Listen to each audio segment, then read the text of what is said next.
Adventist World Radio, the voice of hope.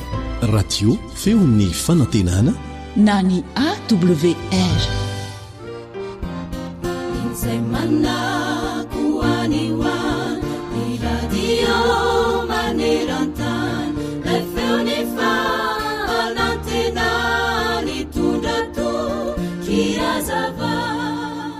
Tamin'ny fahadimy volana May taona 1790 dia feno 20 taona ity lehilahy teratany namibianina antsoina hoe Enos, izay mirefy 5.70 cm monja ny halavany. Tena olo malaza izany lehilahy izany, fa inona ho ianao ny antony?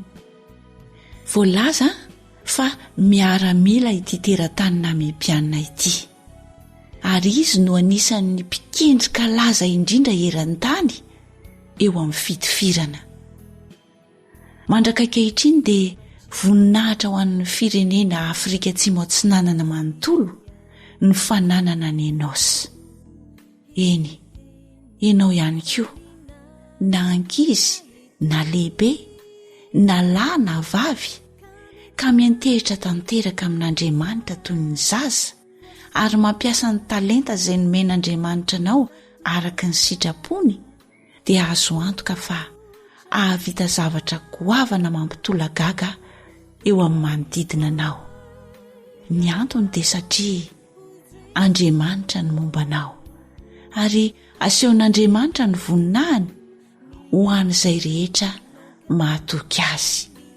Dia tanteraka tokoa izany izay voalaza ao amin'ny Filipianina 4:7 ny 9:10, ary irina mba ho tanteraka amin'ny fiainanao ihany koa manao hoe: mahay ny zavatra rehetra ao amin'ilay mampahery ahy. Amen. Ny Baiboly hanisan'andro mofonaina, raisoavampo fazamalaina, fatomotrany andro izay.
Antokobihira kintan'ny fahazavana soavin'ny merina.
fahasalamako. alio misoroka toy izay mitsabo.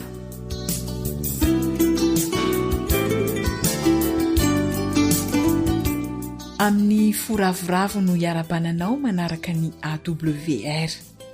Irariana indrindra mba hitondra soanao fiainona ny fandaharana. Arak'ilay fankira famantarana teo moa dia fandaharana ara-pahasalamana zany no arahantsika zao, koa dia mino finaritra tompoko.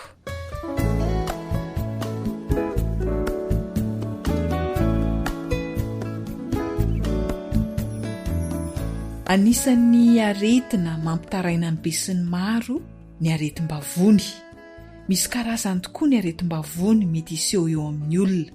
Anio isika dia iresaka izay mahasoa anasitranana ny aretim-bavony antsoina hoe gastrite sy ny ulcère na vavony maratra, ary ilay antsoina hoe helicobacter.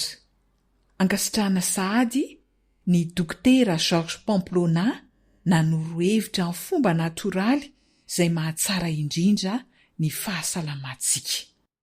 Azo atao tsara hoy izy ny miaro ny vavony amin'ny alalan'ny fisotroana ranom-boankazo natoraly, kanefa manampy izay dia ilaina ny misoroka ireo zavatra manaintaitra, ny alkôla, ny sigara ary ny kafe. Raha ambiakoditra ary ny aretim-bavony gastrite sy ilay aretim-bavony antsoina hoe ulcère dia inona no azo atao? Manana ranom-boankazo atolotra antsika tsara dokotera. Ranom-boankazo ahitana laisoa, ovy ary karaoty miaraka. Ranom-boankazo tena mahomby tokoa amin'ny fanasitranana ny vavony mivaivay ary koa anakombonana ireo fery anaty vavony ity ranom-boankazo ity.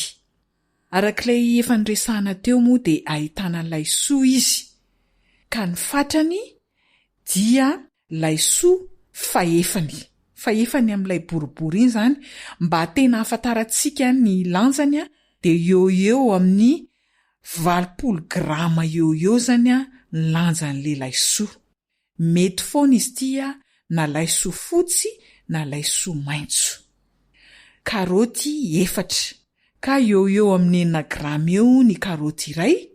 Ovo manta no voasana, zany hoe efa vita voafy atsasany, ka eo amin'ny 5-20 grama eo izay ovo manta efa voavofy izay. Marihana fa tsy tsara ny mampiasa ovo miloko maitso satria ahitana solanina izany. Tsy mampiasa ovo miloko maitso zany. Averina ilay zavatra ilaina, laisoa faefany eo amin'ny 20 grama eo ny lanjany. Mety foana na laisoa fotsy no ampiasainao na laisoa maitso. Karaoty 4, ka 9 grama eo ndray, zany hoe 420 grama zany ny fitambaran'ilay karaoty. Ovo manta efa novoasana, efa voavofy zany atsasany, ka eo amin'ny 5-20 grama eo ny mety ho lanjan'ilay ovo manta atsasany. Marihana tsara fa tsy mampiasa ovo miloko maitso. Ahoana no fikarakarana ity ranom-boankazo izay manasitrana ny gastrite sy ny ulcère ity? Potehana miaraka ao anaty mixeur ireo fangaro rehetra ny tany-saina teo ireo, zany hoe ny laisoa, ny karaoty ary ny ovy. Efa voasasa tsara zany dia potehana anaty mixeur. Dia rehefa vita izay dia azo atao tsara ny manisy siramamy raha toa tiana siramamy. Raha ohatra zany ka olona misy diabeta aloha dia tsy tsara ny manisy siramamy, nefa azo atao ihany koa ny tsy manisy siramamy azy. Dia izay no sotroina. Marihana fa mahavita fatra indroa amin'ny 5 litatra izay fatra nresahana taminao teo izay. Fatra indroa amin'ny 5 litatra no vitany. Dia azonao ampiasaina mandrakariva izay ho an'ny vavony marary, mivaivay sy ny vavony maratra.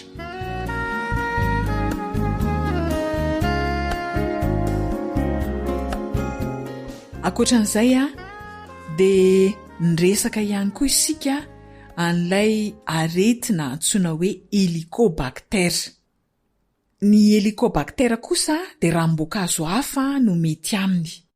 Raha hazavaina tsotsotra aloha ilay helicobactère dia bakteria tsy mahasoa fa mitondra aretina izay hita ao amin'ny olombelona. Ka any amin'ny vavony izy io no mipetraka dia mahatonga ny vavony harary.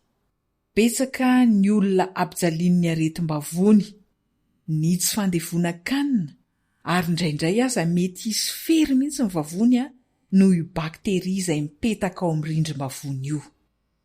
Misy fanafody simika ampiasaina amin'ny fitsaboana an'izany ary ahitana vokatra tsara, kanefa ihany koa tsy latsa-danja amin'izany ny fitsaboana natoraly izay mamongotra ity aretina ity.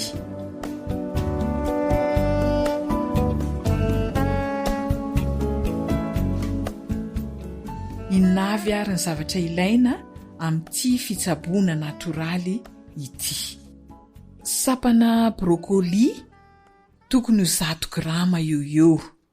Tsara kokoa raha masahana mientona ny brocoli ampiasaina eto. Dia mila ranona mananasy iray tasy. Eo amin'ny 500 mililitatra eo ny fatran'ilay ranona mananasy iray tasy, fa 1 litatra zany. Ary voaroy hazo iray tasy. Eo amin'ny 50-100 grama eo ny fatran'ity voaroy hazo iray tasy ity. Averiko ilay zavatra ilaina: sampana brocoli 100 grama, ranona mananasy iray tasy, zany hoe fa 1 litatra eo izay ranona mananasy iray tasy izay, ary voaroy hazo iray tasy eo amin'ny 50-100 grama eo. Ahoana ny fomba fikarakarana ity fanafody natoraly mamongotra ny aretina helicobactère ity?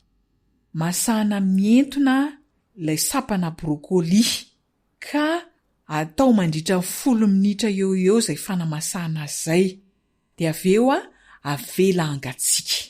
Rehefa aveo dia potehana mixeur ny brocoli, ny voaroy hazo ary ny ranona mananasy. Afangaro tsara ao zany izy. Azonao tatavanina ny ranony, nefa azonao atao ihany koa tonga dia mihinana azy avy hatrany. Izay tianao zany na tatavaninao na tsy, arak'izay itiavanao azy zay. Tsy mila asiana siramamy izy ity, kanefa moa raha tena tianao ny anisy siramamy azy dia tsara raha siramamy stevia no ampiasaina. Raha ohatra indray ka olona tsy misy diabeta dia tsy maninona ny mampiasa siramamy mena, fa ny tena tsara indrindra dia tsy manisy siramamy. Averiko ilay fomba fikarakarana: masahana mientona ilay sapana brocoli mandritra 10 minitra eo, dia avela hangatsiaka. Rehefa mangatsiaka dia potehina ao anaty mixeur avokoa ny brocoli, afangaro ny voaroy hazo ary ny ranona mananasy. Dia raha tianao dia azonao tatavanina, raha tsy tianao tatavanina dia tsy maninona. Tsy mila asiana siramamy izy ity.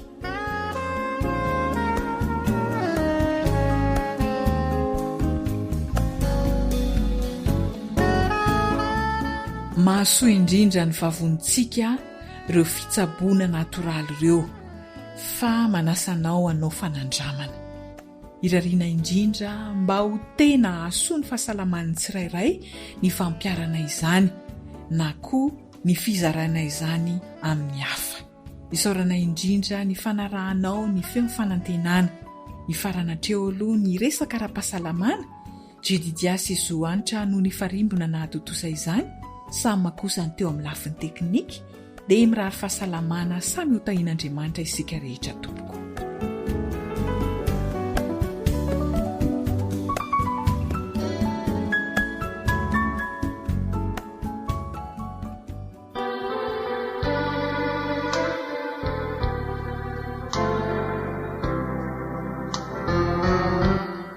Andiamanitro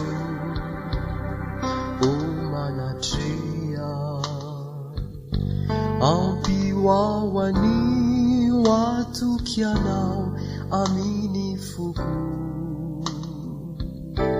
eny tsy mendrika ny hoanao nefa Jeso no ny aminao mamelany eloko raiso Jeso hoanao na tsy mendrika zaho nandefonanao nandratrako ilay fonao miangavy anao ry Jeso mitaraina aminao enoy mitalao aminao mifona re mamelany eloko raiso Jeso hoanao na tsy mendrika zaho nandefonanao nandratrako ilay fonao miangavy anao ry Jeso mitaraina aminao enoy mitalao aminao mifona re mamelany eloko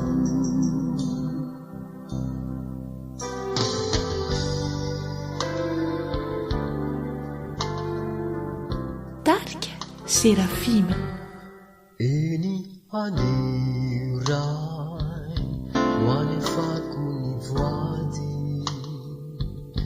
manantonao satria fantatro fa tsy mpandatsy anao mandray ny mpanota miaiky eloka amindrao fo fa izao miantorakora raiso Jeso hoanao na tsy mendrika zaho nandefonanao nandratrako ilay fonao miangavy anao ry Jeso mitaraina aminao enoy mitalao aminao mifona re mamelany eloko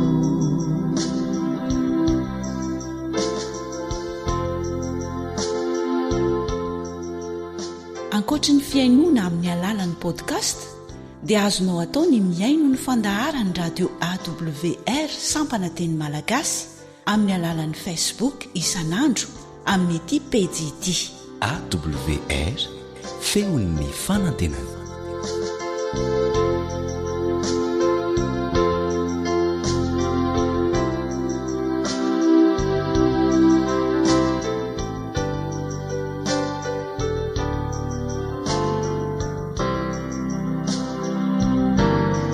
raiso Jeso hoanao na tsy mendrika zaho nandefonanao nandratrako ilay fonao miangavy anao ry Jeso mitaraina aminao enoy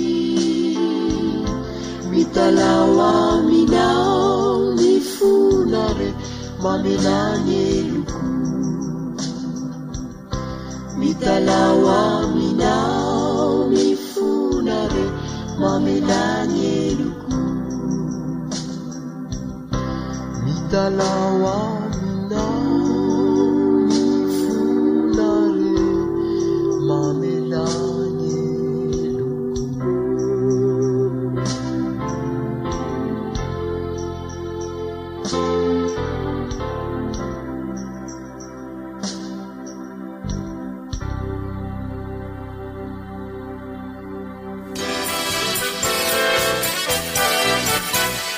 awr manolotra ho anao feon'ny fonantena.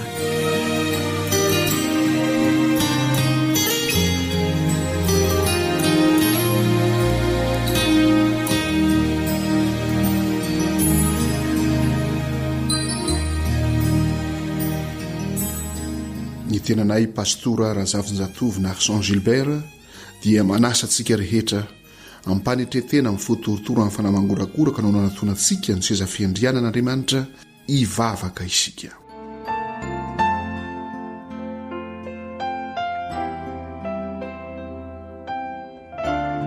Tompo Andriamanitra manatona anao amin'ny fotorotoro sy ny fanamangorakoraka ary miaraka amin'ny fahamendren'i Kristy tokoa izahay amin'izao vavaka izao mba hifoka ny rivotry ny lanitra ary amboraka eo anatrehanao ny eo am-ponay misaotra midera makalazanao izahay ny amin'ny fitondranao feno famondrapo sy feno fahendrena ary indrindra ny amin'ny famelan-keloka ary indrindra ny amin'ny asan'ny fananao masina izay mitaridarana eo amin'ny marina rehetra mampianatra anay ny zavatra rehetra marina ary mampahatsiaro anay ny zavatra rehetra izay ambaranao taio ny mpiaino rehetra ho voavela heloka noho ny amin'ny rasoan'i Jesosy Kristy nalatsa teo amin'ny azo fijaliana ary ho vita fihavana tanteraka aminao ka mba hitombo izay amin'izany fifandraisana aminao izany antratra ny ohatra ny falebiazan'i Kristy dia amin'ny anaran'i Jesosy Kristy raha teo no angatana izany vavaka izany. Amen.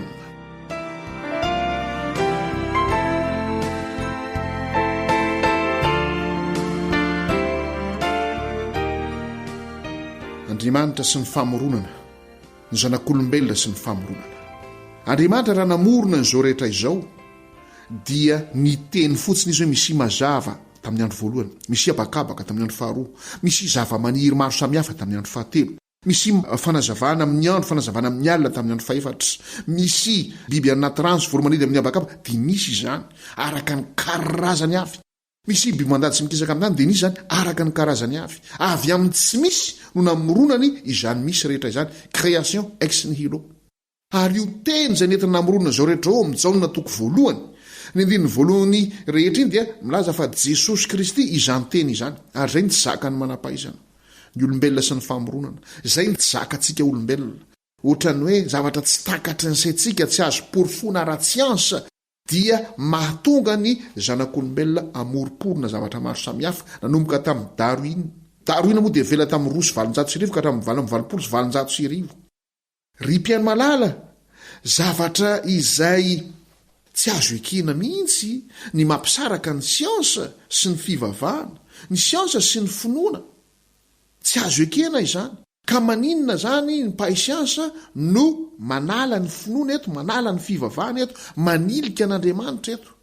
Tsy efa nazavaiko teto amintsika teto very mpiaino malala, fa manodidina ny 7,700 ane no ampanako akona amin'ny fomba manokana indray ny iverenan'ny olona eo amin'Andriamanitra, ekofa ny olona eo amin'Andriamanitra.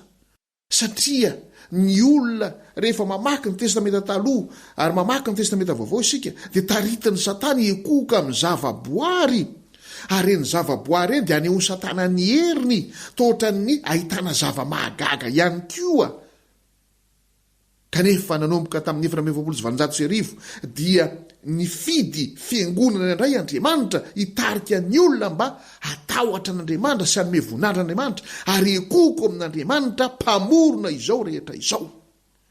Raha misy olona manaiky fa Andriamanitra no tokony hatahorana omem-boninahitra ary Andriamanitra no mpamorona izao rehetra izao, dia manaiky ny sabata an'i Jehova izy.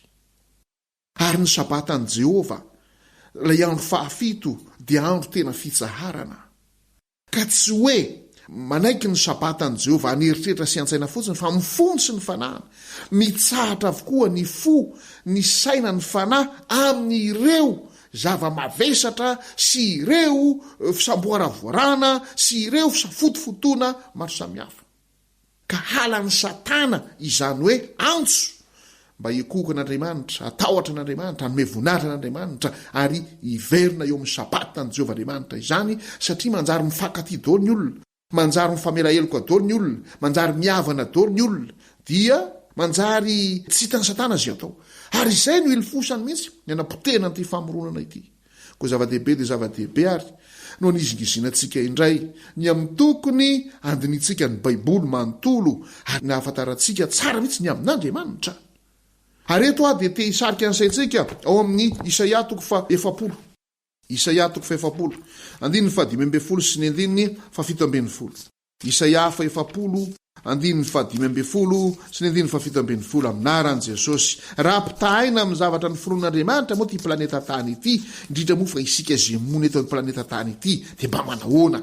Isaia 7 andininy fa 5 sy ny andininy fa 17 aminaran Jesosy. Indro ny firenena dia tahaka ny rano indray mitete avy amin'ny siny, ary atao tahaka ny vovoka madinika amin'izany.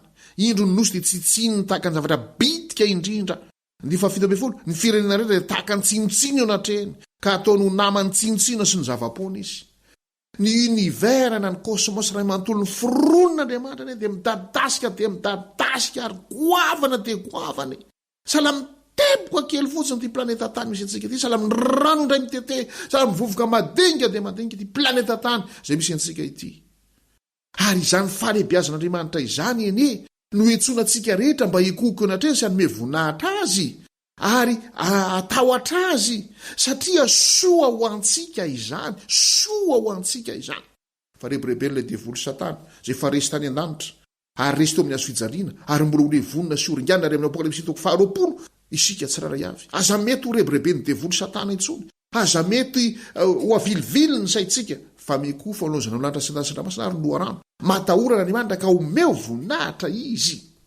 Ry Pierre Malala, ny rariana zany dia ny atonga antsika tsiraray avy iverina tanteraka eo amin'Andriamanitra ary atahotra sy anome voninahitra azy hikoko eo anatrehany. Natao mikofa lozana lanitra sy andasindramasina ary loharano dia ny fiverenana eo amin'ny fanajana azy sy ny teny izay nambarany hoe matserovana ny andro sabata na masina azy. Raha i andro fahafito, sabata mpifankatiavana, sabata famelan-keloka, sabata famitranam-pihavanana, sabata fanasitranana, sabata tena fitsaharana ary Pierre Malala. Iaraka ivavaka asika.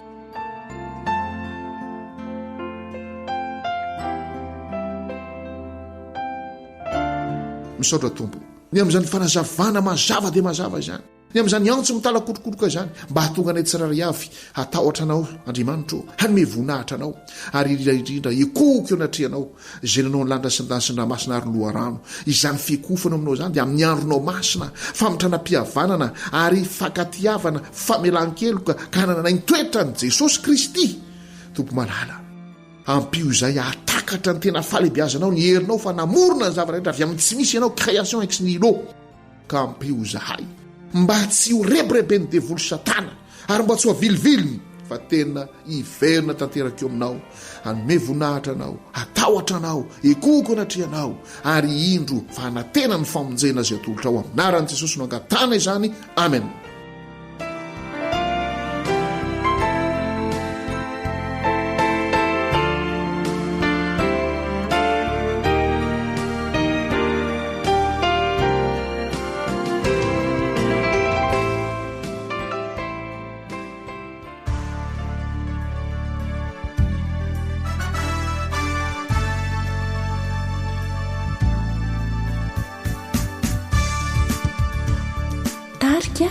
Lalao.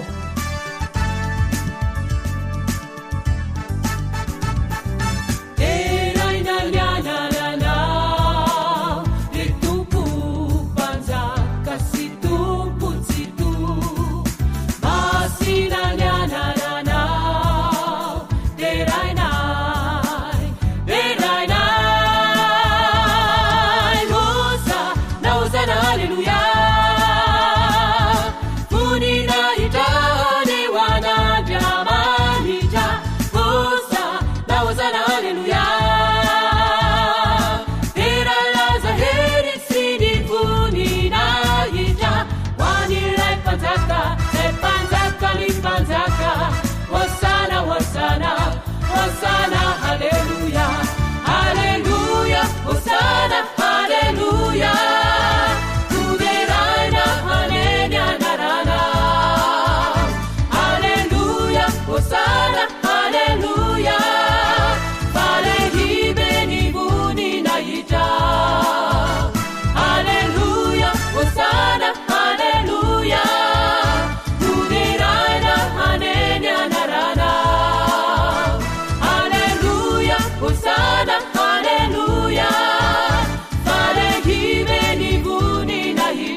AWR. Téléphone 034 06 797 62 033 07 170 70. Tena silazawana ritumpu panao zao rehetra izao avuni fiandrananao derainai tunga tetumba hamonjy anay Jesosy Kristy ray zanakaolay tokanao maty maisolony utanay teo ankazo fijariny zay natsanganay nifady panjaka ny panjaka hosana hosana hosana haleluya haleluya hosana haleluya tuveraina aneny analana haleluya hosana haleluya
mahazo fahendrena mahazo fahalalana fianarana sy fanabazana androtany ty tanindrazana fahaizana sy fahendrena olovany ty firenena darena zareo tsy mahahitra fa tsara manajery lavitra ny fianarana re azatsanina fa manomanana olombanina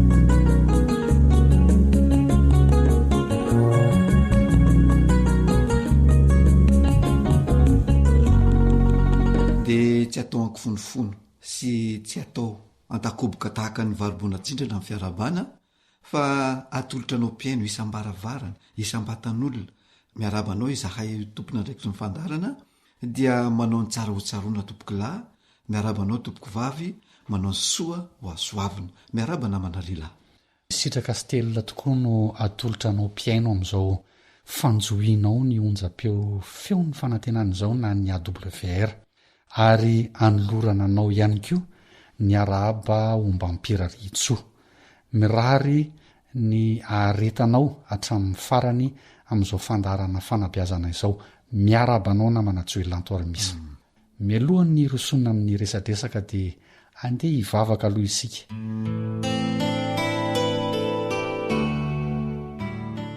re Jehovah rainay tsy toa ny dera ny laza ny aja sy ny voninahitra dia atolotra anao irery any noho ny tahinao anay ka mbola afaka miona amin'ity mpiaino ity amin'ny alalan'izao onjam-peo zao izahay ankehitriny ko raha mitondram-bavaka ireo mpiaino izahay dia fanirinany hoe mitahy azy ireo mba ho lavitry ny aretina ho lavitry ny loza isan-karazany an'izy ireo ka mba ho salama mandrakariva indrindra amin'izao fotoana fanabeazany zanany izao dia angatana ray malalo omeno azy tokoa ane izany fahasalamana izany ambino amin'izay atao koa izy ireo na amin'ny asa fivelomana zany na eo amin'ny asa mandraraha izay ataony dia omeo fahendrena mandrakarivany zanany mba irindra ny fiarahamonina ao tokantranony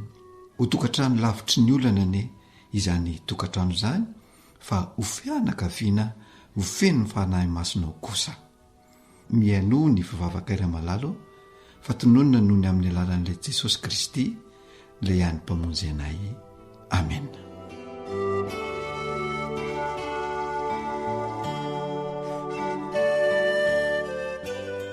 mankasitraka anao nao anaty joelantormisa tamin'ny fitondrana ambavaka izay nataonao teo. Tsy ho lava tary isika fa inona indray ary ny masaka efa voaomana izay ho atolotritsika ny mpiaino anio. Anio sika dia iresaka ihany mikasika ny fihavanana na ireo antony mampaharitra ny fihavanana. Raha tsorona dia hoe ireo singa izay nampiasain'ny malagasy na ireo taolo zokintsika taloha ka nampaharitra sy nampateza ny fihavanana sy ny fifankatiavana, ka tsy dia nahitana romoromo loatra sy tsy nahitana fifanolanana tahaka an'izao amin'ny andro iainantsika izao na tahaka an'izao fiarahamonina izay iainantsika amin'izao vanim-potoana izao. Dia misinga maromaro zany izay ho tanysaintsika eto dia tsino zany fa teo ny firaisan-kina, teo ny fifamangina, teo ny fifanampiana, ny fifanotronana, ny fifankasitrahana, ny fifanajana ary ny fifankatiavana. Eny ary ndeha ary sika ijery na iresaka ny sasatsasany amin'ireo ka ny anomboantsika azy dia mikasika ny firaisan-kina. Inona ny zavatra azy nisy tamin'izany fotoana izany? Ya, nisy ary ilay fitenenana manao hoe ny tondro-tokana ho ny tsy mahazo aho, ny azo tokana tsy mba hala, izay be ny basy, ny metabe tsy lan'ny mamba, ny toatrano tsy efanindriry. Ireo zany dia satonany amin'ny obolana malagasy mitory ny firaisan-kina teo amin'ireo taolo zokintsika namana lehilahy. Ya, ny tiana tenenina dia hoe matoa na anaovana na namoronana oabolana na fitenenana na oam-pitenenana mihitsy ireo seho-javatra ireo na ny iray amin'ireo dia toe-javatra tena zava-dehibe sy nanamarika zavatra anankiray izay tena goavana teo amin'ny tolo malagasy. Hitantaratra zany tamin'ireny oabolana isan-karazany ireny dia hitantsika tao miendrika soa de soa izay nanamafy sy nanamarika mihitsy ny atao hoe mahatsara ny fiarahamonina ary indrindraindrindra manamaivana ny adidy mavesatra ho an'ireo olona trapa sahiranana na trapa aoriana. Noho izany mba hamaivamaivana izany adidy izany dia niara-ny antsoroka izany ny tolo ho mariky ny fankatiavana sy ny fihavanana ary ny firaisan-kina. Anisan'ny toe-javatra iray izay nanamarika ny firaisan-kina ihany koa ny valitanana, ny famangina, ny fanampiana, ny fanotronana na ankasoavana io na ankaratsiana. Ary nisy mihitsy aza namanarila ny vavolombelona izany firaisan-kina izany teo amin'ny tolo malagasy izay mbola hitantsika maso mandraka ankehitriny, mbola mipetraka mihitsy zany. Dia tsino zany fa ny fahavitany be tsy mitatatra izay eo andrefan'Antananarivo zany misy azy izay vita tanimbary ankehitriny. Tsy tanimbary lisy taloha fa noho ny firaisan-kina dia vita tanimbary. Ary tsy izay ihany fa ireny tamboho feta vato be izay hitantsika any amin'ny tontolo ambany vohatra ireny dia firaisan-kina, fifanampiana teo amin'ny malagasy. Teo ihany koa ireny adivolo manodidina ny tanàna fahiny ireny dia mbola hitantsika mandraka ankehitriny. Reny rehetrarehetra ireny dia nampiseho ny fisian'ny firaisan-kina teo amin'ny malagasy. Hitantsika koa reny godivato boribory ngeza be hidim-baravarany tanàna ireny namanarila izay nanamarika amin'ny firaisan-kina satria ireny zany tsy vitan'ny olo-tokana ny fanaovana n'ireny zavatra ireny. Hita arak'izany zany fa tena nisy mihitsy ny firaisan-kina teo amin'ny tolo malagasy. Dia toy izany ihany koa azo lazaina hoendriky ny firaisan-kina ny fanorenana ny trano fahiny izay hita hoe mifanakaiky, mifanety. Izany hoe tsy mifanalavitra zany ny tanàna teo amin'ny tolo malagasy, tsy mba saratsarahany tokotany be na tokotany malalaka na lalambe midadasika ny tanàna teo amin'ny tolo malagasy fa toa hita hoe mifanakaiky dia hita hoe mifanotoa tsy lavo zany ary mifanoana sy mifanotrana mihitsy ny malagasy. Dia tanteraka ilay hoe tsy misara-mianakavy namana lehilahy. Ya, fa isan'ny singa iray izay nanamafy ny fihavanana ihany koa namana joelanto armisy dia ny fitiavan'ireo taolo zokintsika ny fanehoam-pakasitrahana, maneho fankasitrahana. tena nahinakasitraka tokoa izy ireo ary tena hita le fahendrenany finosin'ilay fankasitrahana satria sady fahalalam-pomba lay izy no fifanajana tanteraka ihany koa ary tsy nijanona ho fankasitrahana izay navita soa na zavatra tsara tamin'ny tena fotsiny ihany le izy fa lasa fifankasitrahana mihitsy satria rehefa nanao soa ilay navita soa taminy koa ilay nanaovana soa dia ankasitrahan'ilay nanaovana soa ihany koa dia no amarin'ilay teny hoe sitraka enti matory ho valiana raha mahatsiaro io fihetsika feno fahendreny io dia hita tokoa fa vonim-panahin'ny endry ny mankasitraka ny soa izay nataon'ny olona taminy fa anisan'ny fihetsika na singa nanamafy ny fihavanana ihany koa ilay fihetsika tsy mahavita mifampiolon'olona izany hoe tsy nisy afaka ny ambo ho nahavita tena mihitsy ny malagasy fa izany ary tsy hitantaratra izany hoe miaina irery eo anivon'ny mpiarabelona sy ny mpiaramonina izany indrindra moa raha havana na mpihavana fa tena hita hoe nisy fifamatorana akaiky dia akaiky tokoa zany rehetra zany dia no marian'izy ireo tamin'ny fifamangina izay fe mamatotra sy manamafy ny fihavanana sy ilay nofokena mitampihavanana sy le hoe izay mahavangivangy diakavana ny fotom-pisainana tamin'izany dia ny hoe izay mpisakaiza mpifankatia mpihavana tsy mifampitsidika sy tsy mifamangy dia efa no heverina ho tapaka fihavanana zany hoe le fifamangina zany tsy voatery hoe nisy antony manokana na anton-javatra lehibe ary misy ilay fitenenana hoe ny fo tsy mandringa ka raha mandalo mitsidika ihany aza mandalo tanàna misy havana dia izany nahatonga an'ireo taolo na mahita olo tsy fantatra azy izy ka sendra mandalo tanàna dia antsony mihitsy mba hiantrano arak'izany dia nataon'ireo taolo zokontsika ho tena zava-dehibe ny fifamangina indrindra moa raha misy ny marary na ny trapahoriana no heveriny mantsy fa didy tsy maintsy efainy zany raha mbola tiana ao mafiorina ny fihavanana ary fonjan-kevitra lehibe no nentiny nanamarika an'izany dia ny hoe izay manary amin'ny ankaratsiana dia naman'ny fahavalo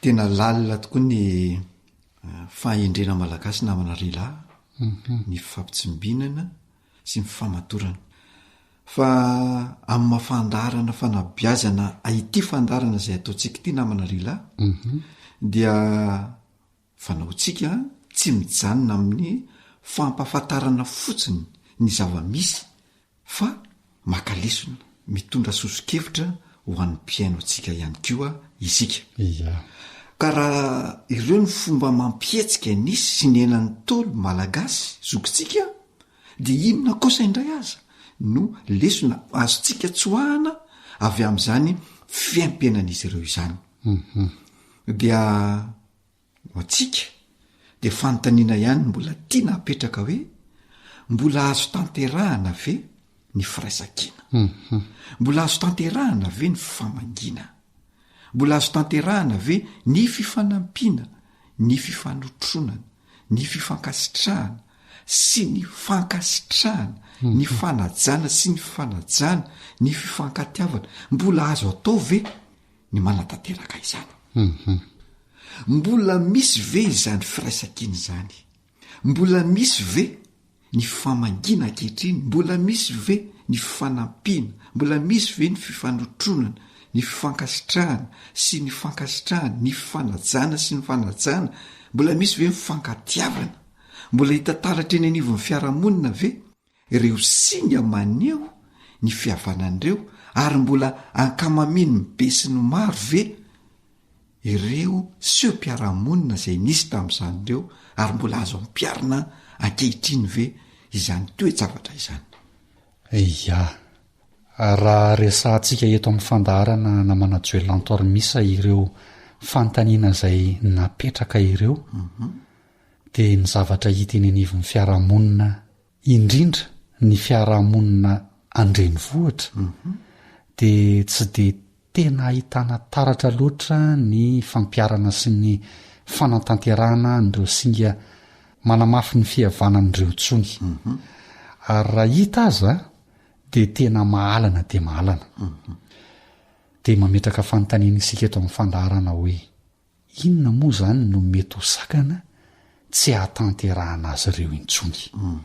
Ia, dia mipetraka tokoa izay fanontanianao izay namana Rila. Fa raha ny fahitana azy aloha izany, raha ny fijery amin'izao fotsiny, akoatra ny rotorotom-piainana andrenivohitra dia ilay mahazava-dehibe, ilay kolotsaina sy ilay singa mamaritra ny fihavanana mihitsy no tsy dia zava-dehibe intsony amin'ny ankamaroan'ny olona amin'izao vanim-potoana izay misy atsika izao. Satria voafehan'ilay samy maka ho azy ny fiarahamonina ankehitriny namana Rila. Eo ihany koa ny fahasarota amin'ny fiainana ankehitriny izay tsy mitovy tamin'ny zavatra nisy tamin'izany fotoana faisan'izany, izay taona nala tsy kelikely ny atao hoe fifankatiavana sy ny fiheverana ny hafa tao ampon'ny olona amin'izao fotoana izao. Fa ny tena hita dia ilay fitondran-tena mihitsy sy ilay fametrahana ny hafa sy ny tena amin'ny toerana tokony hisy azy no tsy mipetraka intsony. Sao mantsy namana Rila, misy fitenenana manao hoe ny mitondra tena hony mora fa ny mitondra tena sarotra. Dia i fitondran-tena sy ilay fomba enti-miaina mihitsy no olana ankehitriny. Ary ilay tsirairay isam-batan'olona mihitsy no tsy mahatsapa sy tsy mahafantatra intsony ny tokony atao sy ny tsy tokony atao, vokatry ny tsy fahafantarana ny tena sy ny tsy fahafantarana ny hafa ihany koa. Izao mantsy namana Rila, ny zavatra tiana tenenina dia hoe ny mahay anao anao dia miseho amin'izay ataonao, miseho ihany koa amin'izay teneninao, miseho amin'ny fihetsika ataonao, izany hoe miseho amin'ny fotom-pisainana iray manontolo mihitsy izany izay mahay anao anao izay. Fa matetika dia izao, ny teny atao, ny fihetsika atao dia misy fiatraikany amin'ny manodidina anao. Na izy manome voninahitra ny manodidina anao dia mirindra sy milamina ny fifandraisana sy ny fiarahamonina. Na izy tsy manome voninahitra ny manodidina anao dia mikorotana ny fifandraisana sy ny fiarahamonina. Noho izany, miankina amin'izay fihetsika na fiteny na ny atao no mahalehibe ny anaranao sy hanomezan'ny olona voninahitra anao, na mahakely ny anaranao sy tsy hanomezan'ny olona voninahitra anao. Inona ny tiana lazaina? Ny tiana lazaina dia hoe ny mahalehibe ny anaranao eo anatrehan'ny olona zany dia ny toetra, ny fiteny sy ny ataonao. Matetika nefa dia tsy averin'ny olona ho zava-dehibe ny fiatraikan'ny fiteniny, ny fiatraikan'ny fihetsika izay ataony. Arak'izany, rehefa tsy asehoanao eo amin'ny fihetsika ao, tsy asehoanao eo amin'ny fiteninao, tsy asehoanao eo amin'ny ataonao ilay singa izay manamarika sy manamafy ny fihavanana, dia manapoza fa tsy misy olona anatanteraka izany aminao mihitsy ao. Ataon'ny olona ahoana moa no aneho firaisan-kina aminao nefa ianao tsy mirahina aman'olona? Ataon'ny olona ahoana moa ny hamangy anao nefa ianao tsy mamangy olona? Ataon'ny olona ahoana moa ny hanampy anao nefa ianao tsy mba manampy olona zany? Ataon'ny olona ahoana moa ny hanotrina anao na hankafaliana na hankaratsiana nefa ianao tsy manotrina ny olona raha tojo ny sarotra izy? Ataon'ny olona ahoana ny hankasitraka anao nefa ianao tsy mba mankasitraka olona zany? Ataon'ny olona ahoana moa ny hanajanao nefa ianao tsy mba manatsy olona izany mihitsy. Ataon'ny olona ahoana moa ny haneho fitiavana anao nefa ianao tsy mba maneho fitiavana olona izany mihitsy. Andeha ho fihezitsika etiam-pamaranana namana-joelantoramisa ny resaka izay mifanaovantsika teo ka ho isika eto amin'ny fandarana hoe ataovy amin'ny olona izay tianao ataon'ny olona amin'ny tenanao ary aza atao amin'ny olona kosa izay tsy tianao ataon'ny olona aminao. Raha lazaina amin'ny teny tsotra dia izao: ny olona manana ilay rafitsaina sy ny manana ny maha izay azy dia tsarotra ho azy ny manatanteraka an'ireo singa manamafy ny fihavanan'ireo namana joelantoramisa. Satria ny olona manana ny maha izay azy araka ny fandarana izay niresantsika tany aloha dia olona manana fatokisa-tena, olona tia mifandray aman'olona, olona tia maneho fitiavana, olona mahita ny lafi ny zavatra tsara mandrakariva, olona tompona andraikitra ka tsy tafandromandry eo anatrehan'ny sehony zavatra iray, olona falifaly mandrakariva, olona mankafy ny tenany sy mahafantatra ny tenany ary mahafantatra ny hafa ihany koa, olona mitondra fahatsarana eo anivon'ny ankohonany sy inenivon'ny fiarahamonina. Ka ho isika eto amin'ny fandarana hoe raha olona manana ny maha izay azy ny olona iray dia mametraka ireo singa ireo manamafy ny fihavanana mba hahatonga ny fiarahamonina hirindra tanteraka. Ka inona moa zany no ilaina? Tsy ny hirindran'ny fiarahamonina ve? Ko alao hery ary andao no fiaingana vaovao, andeha ho amafisina ny fihavanana, andeha hiverenana iainana indray ireo fahendrena teo aloha izay azo tanterahana tsara, dia hiamafy ny fihavanana na izany eo anivon'ny mpihavana na izany eo anivon'ny fiarahamonina. Eny ary teny fotoana tokoa ny tsy azo tazonina satria ihany ny fampiresaka kanefa hoy zahay hoe izay no masaka azona tolotra anao mpiaino androany ametrahana ny manram-peona ho amin'ny manaraka indray raha sitrapon'Andriamanitra dia manao kopakopa tanany ho amin'ny manaraka indray.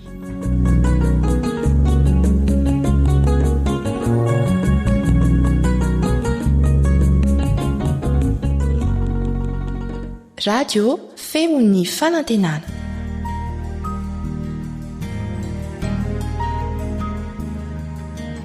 Faniteninao no fahamarinana. Taridalana manokana fianarana baiboly avoaka ny Fiangonana Adventista maneran-tany. Iarahanao amin'ny radio feon'ny fanantenana.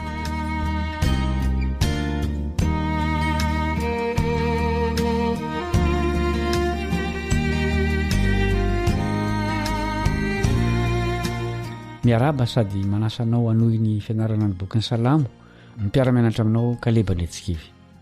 Ho alalintsika anio ny amin'ny ziona izay fonenan'ny firenena rehetra. Asaina ianao hatratra amin'ny farany.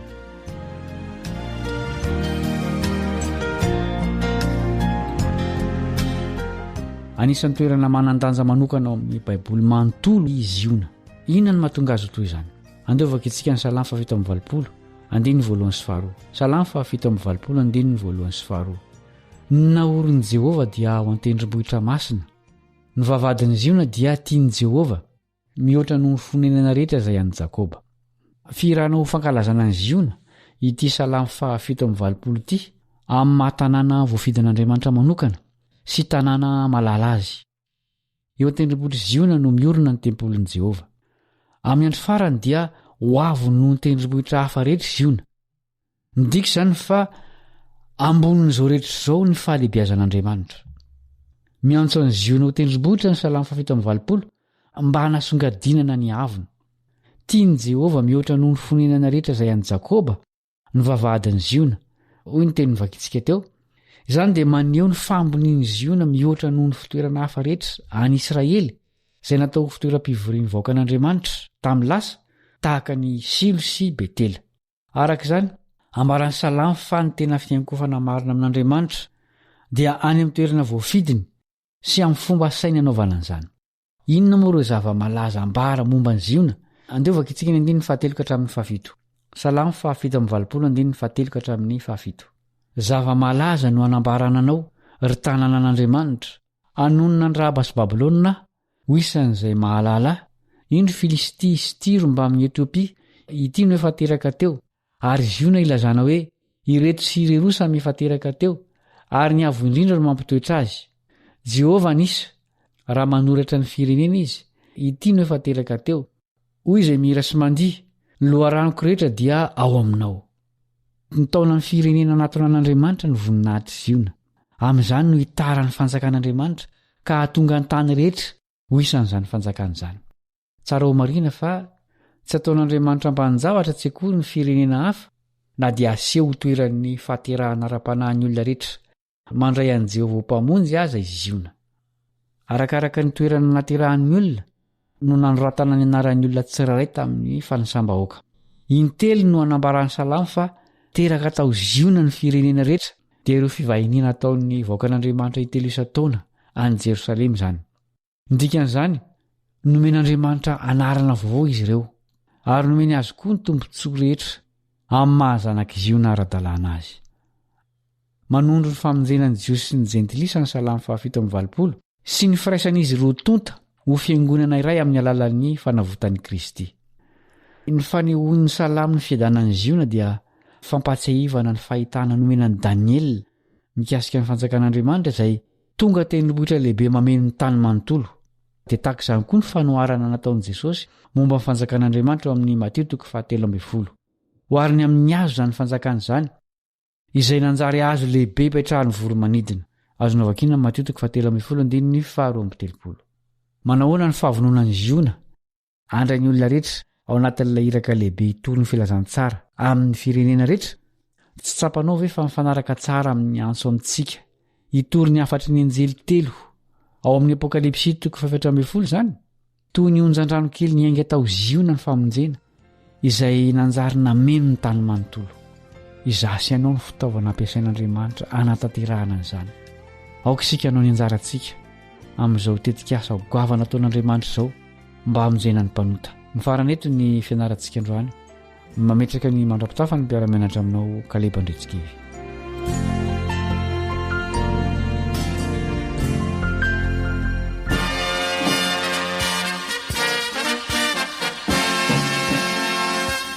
Adventist World Radio, The Voice of Hope.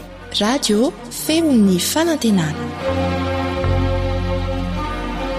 Ny farana treto ny fanarahanao ny fandaharan'ny radio feo fanantenana na ny AWR amin'ny teny malagasy azonao ataony mamerina miaino sy maka mahimaimpona ny fandaharana vokarinay amin'ny teny pirenena mihoatriny 100 amin'ny fotoana rehetra raisoaryn'ny adresy ahafahanao manao izany awr.org na feo fanantenana.org